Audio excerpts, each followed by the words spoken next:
Այս սա հարազատներով, բարեկամներով հավաքվել եք, ոնց հա մեր հիվանդը, վայ պարոն Հենրի, սաղից քաշեցիք, ես ինչ օրը գցիք մեզ բժիշկներիս է, ժողովուրդ ջան, վիրահատությունը ասեմ, բավականին բարդ է անցել,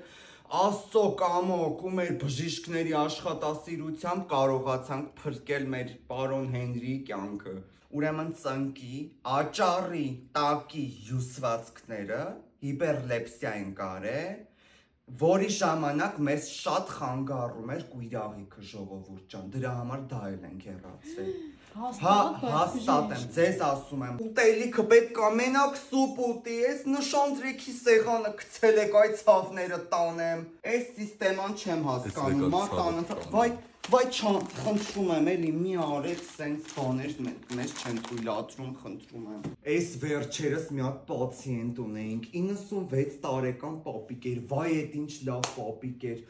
ափսոս մահացավ, մեզանից կախված չէր էդի, դե արդեն փտել էր այդ ստադիայի բան էլ արդեն չես կարա բերես։ Այնքան խուժան էր, բայց այդ պապիկը սաղ բուժքույրերին ուզում էր կպցներ։ Ինձ դե չէր կարա, կհելնեի մեշկին։ Դե լավ, գնամի է ժողովուրդ ջան, մենակ մի խնդրանք, բարեկամներ ջան, ստեղ բեսեդ կաչ սարքեք, հիվանդին հանգիստապետ։ Մեկ է խաշլամա, խորոված, քյաբաբ ստե մի արեք։